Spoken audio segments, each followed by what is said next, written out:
Laymen's evangelical fellowship స్థాపకులు దానియేల్ గారు 1955వ సంవత్సరంలో చేసిన ప్రసంగము యోహాను సువార్త 4వ అధ్యాయం 34 నుండి 36 వరకు.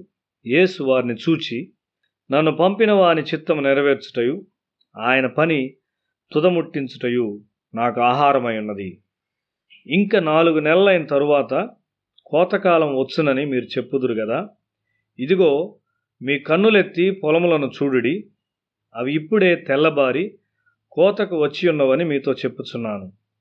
విత్తువాడును కోయువాడును కూడా సంతోషించున్నట్లు కోయువాడు జీతం పుచ్చుకొని నిత్య జీవార్థమైన ఫలము సమకూర్చుకొనుచున్నాడు.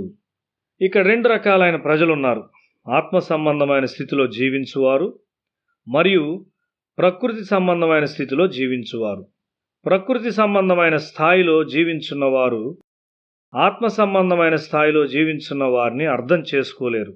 యేసు కొండ మీది ఆత్మ సంబంధమైన అనుభవం నుండి మాట్లాడుచున్నాడు. శిష్యులు కొండ క్రిందనున్నవారై ఆయన చూడగలిగిన దాన్ని చూడలేక ఉన్నారు. తాను ఈ లోకమునకు చెందినవాడు కాదని యేసునకు తెలియను. కానీ మనము ఈ లోకమునకు చెందిన వారమనే ఉద్దేశము మన మనసుల్లో కలిగి ఉన్నాము. కాబట్టి ప్రజలు ఎంతో కష్టపడి తమ కొరకు మరియు తమ కుటుంబముల కొరకు ధనమును సమకూర్చుకుంటారు. తాను భూమి మీద కొద్ది కాలం ఉండేదనని యేసునకు తెలియను. తన పని ఒక ఆత్మ సంబంధమైన పని. తాను దానిని త్వరగా పూర్తి చేయవలసి ఉన్నాడు. శిష్యులకైతే తినుట, త్రాగుట మరియు ఏర్పాట్లు చేయుట చాలా ప్రాముఖ్యమైన పని. ఒక మనిషి తగినంత సమయం ప్రార్థనలో గడిపినట్లయితే జీవితమునకు అవసరమైన ప్రతి అవసరత తీర్చబడి జీవితము భారముగా లేకుండా సాఫీగా సాగిపోవును. అతని అవసరములన్నింటినీ తీర్చుటకు పరలోకపు శక్తులన్నీ సమకూడి పనిచేయును. అవగాహనలో పిల్లల వలెనున్న ఆయన శిష్యులతో యేసు పనిచేస్తూ ఉన్నాడు.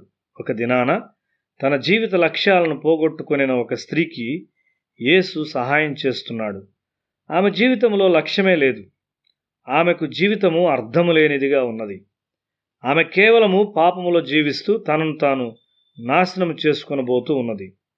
యేసు ఆమెను ఒక బావి యొద్ద కలుసుకొని ఆమె ఆత్మను సరిచే అవకాశాన్ని తీసుకొని ఆమెను పైకి లేవనెత్తాడు. ఆమె తన పాపమును చూచినది మరియు తన రక్షకుని కూడా చూచినది.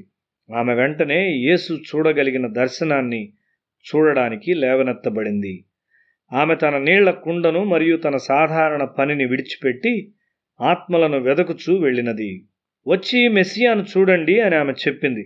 ప్రజలతో మాట్లాడుటకు ఆమె కొత్త ధైర్యాన్ని పొందుకున్నది. తూర్పుకు పడమర ఎంత దూరం ఉన్నదో అంత దూరముగా ఆయన ఆమె పాపములను తీసివేశాడు. ఆత్మలను వెదకి వారిని రక్షకుని యొద్దకు తెచ్చువారు జీవితంలో సరైన వైఖరిని కలిగి ఉంటారు. ఇప్పుడు ఈ స్త్రీ జీవితంలో ఒక లక్ష్యమును కనుగొన్నది. అది ఆమె కొరకు ఒక నూతనముగా ప్రారంభించబడిన జీవితమైనట్లున్నది.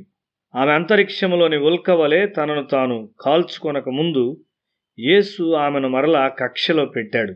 నీవు ఆత్మలను వెదకుచున్నప్పుడు నీ హృదయము విశాలపరచబడినదై అనేక మందిని ప్రభు యొద్దకు తీసుకుని వస్తావు. ఈ స్త్రీ గొప్ప పండిన పంటను చూడగలిగి పనిలోనికి దూసుకెళ్ళినది. శిష్యులు యేసుతో కూడా ఉన్నప్పటికీ వారు ఆ స్థాయికి లేచి ఉండలేదు. వారు ఆయన మాటలను అర్థం చేసుకోలేకపోయారు. నీ భూ సంబంధమైన వృత్తి ఏదైనను దేవుడు నీకిచ్చిన పనిని తప్పక పూర్తి చేయవలసి ఉన్నావు. నీవు కోయవలసిన పంట ఉన్నది. ఆ పంటను గూర్చి ఆలోచించు.